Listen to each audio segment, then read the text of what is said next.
गुरुर्ब्रह्मा गुरुर्विष्णु गुरुर्देवो महेश्वरा गुरु साक्षात् परब्रह्मा तस्मै श्री गुरुवे नमः। 19वां सर्ग। नृपश्रेष्ठ महाराज दशरथ का यह अद्भुत विस्तार से युक्त वचन सुनकर महातेजस्वी विश्वामित्र पुलकित हो उठे और इस प्रकार बोले, राज सिंह, ये बातें आपके ही योग्य हैं। इस पृथ्वी पर दूसरे के मुख से ऐसे उदार वचन निकलने की संभावना नहीं है। क्यों ना हो, आप महान कुल में उत्पन्न हुए हैं और वशिष्ठ जैसे ब्रह्म ऋषि आपके उपदेशक हैं। अच्छा, अब जो बात मेरे हृदय में है उसे सुनिए। नृपश्रेष्ठ, सुनकर उस कार्य को अवश्य पूर्ण करने का निश्चय कीजिए। आपने मेरा कार्य सिद्ध करने की प्रतिज्ञा की है, इस प्रतिज्ञा को सत्य करके दिखाइए। पुरुष प्रवर, मैं सिद्धि के लिए एक नियम का अनुष्ठान करता हूँ। उसमें इच्छानुसार रूप धारण करने वाले 2 राक्षस विघ्न डाल रहे हैं। मेरे इस नियम का अधिकांश कार्य पूर्ण हो चुका है। अब उसकी समाप्ति के समय वे 2 राक्षस आधम के हैं। उनके नाम है मारीच और सुबाहु। वे दोनों बलवान और सुशिक्षित हैं। उन्होंने मेरी यज्ञ वेदी पर रक्त और मांस की वर्षा कर दी है। इस प्रकार उस समाप्त प्राय नियम में विघ्न पड़ जाने के कारण मेरा परिश्रम व्यर्थ गया और मैं उत्साहहीन होकर उस स्थान से चला आया। पृथ्वीनाथ, उनके ऊपर अपने क्रोध का प्रयोग करूं, उन्हें शाप दे दूं, ऐसा विचार मेरे मन में नहीं आता है, क्योंकि वह नियम ही ऐसा है जिसको आरंभ कर देने पर किसी को शाप नहीं दिया जाता।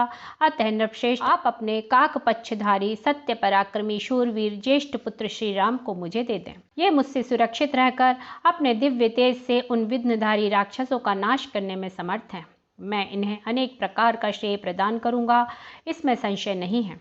उस श्रेय को पाकर ये तीनों लोकों में विख्यात होंगे। श्री राम के सामने आकर वे दोनों राक्षस किसी तरह ठहर नहीं सकते।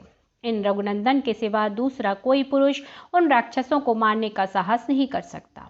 नृपश्रेष्ठ, अपने बल का घमंड रखने वाले वे दोनों पापी निशाचर कालपाश के अधीन हो गए हैं, अतः महात्मा श्री राम के सामने नहीं टिक सकते। भूपाल, आप पुत्र विषयक स्नेह को सामने ना लाइए। मैं आपसे प्रतिज्ञा पूर्वक कहता हूँ कि उन दोनों राक्षसों को इनके हाथ से मरा हुआ ही समझिए। सत्य पराक्रमी महात्मा श्री राम क्या हैं, यह मैं जानता हूँ। महातेजस्वी वशिष्ठ जी तथा ये अन्य तपस्वी भी जानते हैं। राजेंद्र, यदि आप इस भूमंडल में धर्म लाभ और उत्तम यश को स्थिर रखना चाहते हो तो श्री राम को मुझे दे दीजिए। कुकुत्स नंदन, यदि वशिष्ठ आदि आपके सभी मंत्री आपको अनुमति दें तो आप श्री राम को मेरे साथ विदा कर दीजिए। मुझे राम को ले जाना अभीष्ट है। ये भी बड़े होने के कारण अब आसक्ति रहित हो गए हैं। अतः आप यज्ञ के अवशिष्ट 10 दिनों के लिए अपने पुत्र कमल नयन श्री राम को मुझे दे दीजिए। रघुनंदन, आप ऐसा कीजिए जिससे मेरे यज्ञ का समय व्यतीत न हो जाए। आपका कल्याण हो। आप अपने मन को शोक और चिंता में न डालिए। यह धर्म अर्थ युक्त वचन सुनकर धर्मात्मा महातेजस्वी परम बुद्धिमान विश्वामित्र जी चुप हो गए। विश्वामित्र का यह शुभ वचन सुनकर महाराज दशरथ को पुत्र वियोग की आशंका से महान दुख हुआ। वे उससे पीड़ित हो सहसा कांप उठे और बेहोश हो गए। थोड़ी देर बाद जब उन्हें होश आया तब वे भयभीत हो विषाद करने लगे।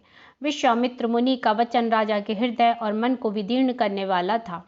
उसे सुनकर उनके मन में बड़ी व्यथा हुई। वे महामनस्वी महाराज अपने आसन से विचलित हो मूर्छित हो गए। इत्यार्षे श्रीमद् रामायणे वाल्मीकि आदि काव्ये बालकांडे 19वां सर्गः। 20वां सर्ग। विश्वामित्र जी का वचन सुनकर नृपश्रेष्ठ दशरथ 2 घड़ी के लिए संज्ञा शून्य हो गए। फिर सचेत होकर इस प्रकार बोले, महर्षि, मेरा कमल नयन राम अभी पूरे 16 वर्ष का भी नहीं हुआ है। मैं इसमें राक्षसों के साथ युद्ध करने की योग्यता नहीं देखता। यह मेरी अक्षोहिणी सेना है जिसका मैं पालक और स्वामी भी हूँ। इस सेना के साथ मैं स्वयं ही चलकर उन निशाचरों के साथ युद्ध करूँगा। ये मेरे शूरवीर सैनिक जो अस्त्र विद्या में कुशल और पराक्रमी हैं, राक्षसों के साथ जूझने की योग्यता रखते हैं। अतः इन्हें ही ले जाइए। राम को ले जाना उचित ना होगा। मैं स्वयं ही हाथ में धनुष ले युद्ध के मुहाने पर रहकर आपके यज्ञ की रक्षा करूंगा और जब तक इस शरीर में प्राण रहेंगे तब तक निशाचरों के साथ लड़ता रहूंगा।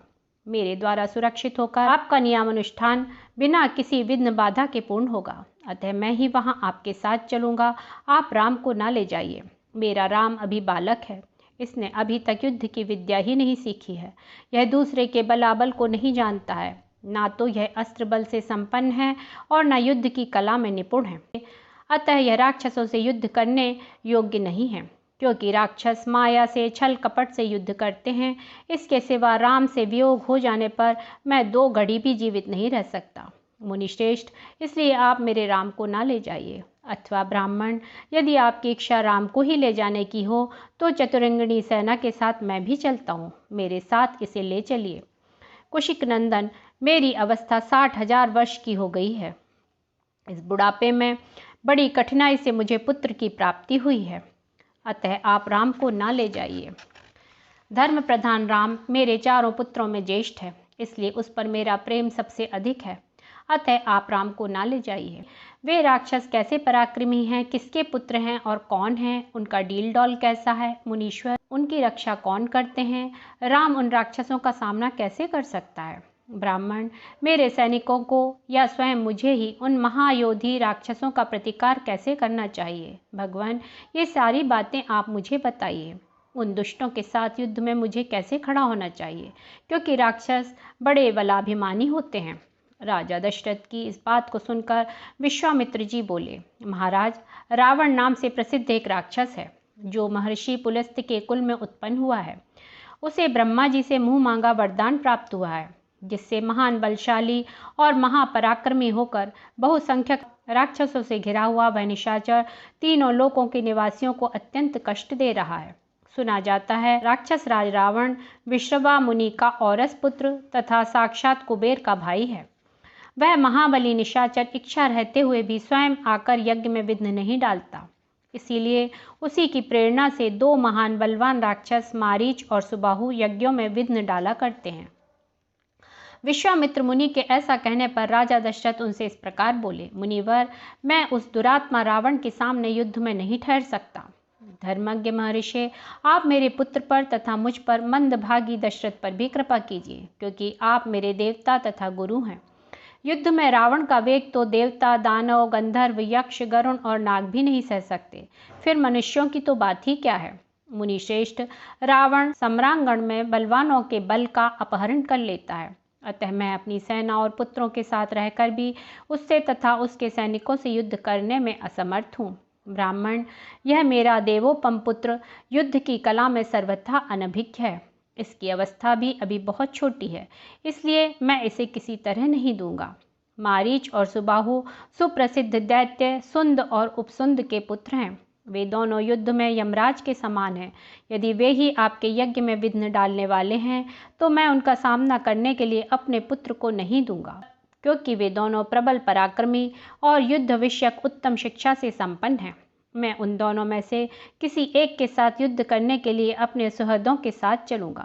अन्यथा यदि आप मुझे ना ले जाना चाहें तो मैं भाई बंधुओं सहित आपसे अनुनय विनय करूंगा कि आप राम को छोड़ दें।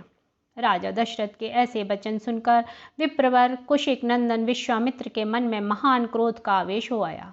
जैसे यज्ञशाला में अग्नि को भली भांति आहुति देकर घी की धारा से अभिषिक्त कर दिया जाए और वह प्रज्वलित हो उठे, उसी तरह अग्नि तुल्य तेजस्वी महर्षि विश्वामित्र भी क्रोध से जल उठे। इत्यार्षे श्रीमद् रामायणे वाल्मीकि आदि काव्ये बालकांडे विंशः सर्गा। 21वां सर्गा। राजा दशरथ की बात के एक एक अक्षर में पुत्र के प्रति स्नेह भरा हुआ था। उसे सुनकर महर्षि विश्वामित्र कुपित हो उनसे इस प्रकार बोले, राजन, पहले मेरी मांगी हुई वस्तु के देने की प्रतिज्ञा करके अब तुम उसे तोड़ना चाहते हो। प्रतिज्ञा का यह त्याग रघुवंशियों के योग्य तो नहीं है। यह बर्ताव तो इस कुल के विनाश का सूचक है। नरेश्वर, यदि तुम्हें ऐसा ही उचित प्रतीत होता है तो मैं जैसे आया था वैसे ही लौट जाऊंगा। कुकुत्स्थ कुल के रत्न, अब तुम अपनी प्रतिज्ञा झूठी करके हितैषी सुहृदों से घिरे रहकर सुखी रहो। बुद्धिमान विश्वामित्र के कुपित होते ही सारी पृथ्वी कांप उठी और देवताओं के मन में महान भय समा गया। उनके रोष से सारे संसार को त्रस्त हुआ जान उत्तम व्रत का पालन करने वाले धीर चित्त महर्षि वशिष्ठ ने राजा से इस प्रकार कहा, महाराज, आप इक्ष्वाकु वंशी राजाओं के कुल में साक्षात दूसरे धर्म के समान उत्पन्न हुए हैं। धैर्यवान, उत्तम व्रत के पालक तथा श्री संपन्न है। आपको अपने धर्म का परित्याग नहीं करना चाहिए। रघुकुल भूषण दशरथ बड़े धर्मात्मा हैं, यह बात तीनों लोकों में प्रसिद्ध है। अतः आप अपने धर्म का ही पालन कीजिए, अधर्म का भार सिर पर ना उठाइए। मैं अमुक कार्य करूँगा, ऐसी प्रतिज्ञा करके भी जो उस वचन का पालन नहीं करता, उसके यज्ञ यागादि इष्ट तथा बावली तालाब बनवाने आदि पूर्त कर्मों के पुण्य का नाश हो जाता है। अतः आप श्री राम को विश्वामित्र जी के साथ भेज दीजिए। ये अस्त्र विद्या जानते हों या ना जानते हों, राक्षस इनका सामना नहीं कर सकते। जैसे प्रज्वलित अग्नि द्वारा सुरक्षित अमृत पर कोई हाथ नहीं लगा सकता, उसी प्रकार कुशिक नंदन विश्वामित्र से सुरक्षित हुए श्री राम का वे राक्षस कुछ भी नहीं बिगाड़ सकते। ये श्री राम तथा महर्षि विश्वामित्र साक्षात धर्म की मूर्ति हैं। ये बलवानों में श्रेष्ठ हैं, विद्या के द्वारा ही ये संसार में सबसे बड़े चढ़े हैं। तपस्या के तो ये विशाल भंडारी हैं। चराचर प्राणियों सहित तीनों लोकों में जो नाना प्रकार के अस्त्र हैं, उन सबको ये जानते हैं। इन्हें मेरे सिवा दूसरा कोई पुरुष ना तो अच्छी तरह जानता है और ना कोई जानेंगे ही। देवता, ऋषि, राक्षस, गंधर्व, यक्ष, किन्नर तथा बड़े बड़े नाग भी इनके प्रभाव को नहीं जानते हैं। प्रायः सभी अस्त्र प्रजापति कृशाश्व के परम धर्मात्मा पुत्र हैं। उन्हें प्रजापति ने पूर्व काल में कुशिक नंदन विश्वामित्र को, जबकि वे राज्य शासन करते थे, समर्पित कर दिया था। कृशाश्व के वे पुत्र प्रजापति दक्ष की 2 पुत्रियों की संतानें हैं। उनके अनेक रूप हैं। वे सब के सब महान, शक्तिशाली, प्रकाशमान और विजय दिलाने वाले हैं। प्रजापति दक्ष की 2 सुंदर कन्याएं हैं। इनके नाम हैं जया और सुप्रभा। इन दोनों ने 100 परम प्रकाशमान अस्त्र शस्त्रों को उत्पन्न किया है। उनमें से जया ने वर पाकर 50 श्रेष्ठ पुत्रों को प्राप्त किया है, जो अपरिमित शक्तिशाली और रूप रहित हैं। वे सब के सब असुरों की सेनाओं का वध करने के लिए प्रकट हुए हैं। फिर सुप्रभा ने संहार नामक 50 पुत्रों को जन्म दिया, जो अत्यंत दुर्जय हैं। उन पर आक्रमण करना किसी के लिए भी सर्वथा कठिन तथा वे सब के सब अत्यंत बलिष्ठ हैं। ये धर्मज्ञ कुशिक नंदन उन सब अस्त्र शस्त्रों को अच्छी तरह जानते हैं। जो अस्त्र अब तक उपलब्ध नहीं हुए हैं, उनको भी उत्पन्न करने की इनमें पूर्ण शक्ति है। रघुनंदन, इसलिए इन मुनि श्रेष्ठ धर्मज्ञ महात्मा विश्वामित्र जी से भूत या भविष्य की कोई बात छिपी नहीं है। राजन, ये महातेजस्वी, महायशस्वी विश्वामित्र ऐसे प्रभावशाली हैं, अतः इनके साथ राम को भेजने में आप किसी प्रकार का संदेह ना करें। महर्षि कौशिक स्वयं भी उन राक्षसों का संहार करने में समर्थ हैं, किंतु ये आपके पुत्र का कल्याण करना चाहते हैं, इसीलिए यहाँ आकर आपसे याचना कर रहे हैं। महर्षि वशिष्ठ के इस वचन से विख्यात यश वाले रघुकुल शिरोमणि नृपश्रेष्ठ दशरथ का मन प्रसन्न हो गया। वे आनंद मग्न हो गए और बुद्धि से विचार करने पर विश्वामित्र जी की प्रसन्नता के लिए उनके साथ श्री राम का जाना उन्हें रुचि के अनुकूल प्रतीत होने लगा। इत्यार्षे श्रीमद् रामायणे वाल्मीकिये आदिकाव्ये बालकांडे 21 सर्गः। बोलिए सियापति रामचंद्र की जय।